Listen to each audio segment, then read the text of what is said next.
Kapag magra-rides, mag-iisip kapag di mo na kaya. So enjoy your life. Okay, another day, another vlog. Right now, andito ako sa summit ng Mount Oro. So, time check, 7:30 AM. Umalis ako ng bahay, mga 6:20. So, malapit lang naman to sa bahay ko. Dahil kami ay nasa part din ng Montalban, lowland. And ito yung mga parte na kabundukan ng Montalban. So napapansin nyo medyo mainit na, no? So hindi advisable na aakyat kayo rito ng ganitong oras, especially pag summer. Wala kasing mga puno dito sa ibabaw and mainit. So dito sa taas nito, siyempre matatanaw mo sa kabilang side part ng Montalban, Marikina, Quezon City, and even yung mga buildings ng Pasig, Makati, tanaw yan dito, no? And Manila. And sa kabilang side, syempre yung Sierra Madre, kabundukan ng Sierra Madre. So yun lang, third time ko na umakyat dito. At ngayon nga, kasama ko si Punch. Okay. So last vlog, yung unang vlog ko with PG1. So nag-isip ako ng possible na ipangalan or code name. So shoutout kay Samantha, nag-suggest siya, Punch. Okay? So siya nga pala si Punch. Punch Gaming, ang aking PG1 from Yamaha. So yan. So third time ko na umakyat dito.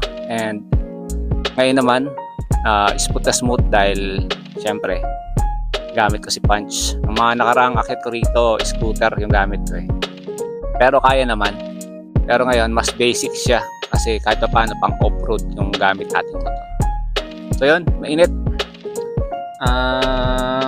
Kung papasyal kayo rito from Quezon City or Sambar in Manila, so madali lang naman itong puntahan. Ano lang siya, halos pag-akyat lang rin siya ng mga kabuntukan ng Montalban. Malapit lang siya. So sakop nga pala ito ng Barangay Mascap. Siyempre, isa sa mga barangay ng Montalban. So pasyalan nyo, marami pong pasyalan dito sa Montalban and siguradong mag-i-enjoy po kayo. Okay, soon, marami tayong plano puntahan gaya ng Blue Lagoon. May nag-advise sa akin, Blue Lagoon. Tapos yung kanina may sinabi si Sir.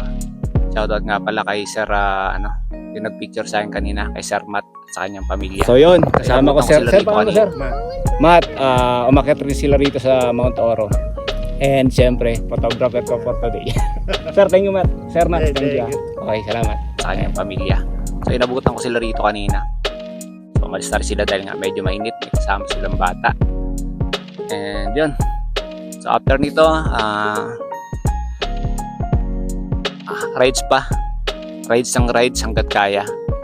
So hanggat kaya, mag-rides.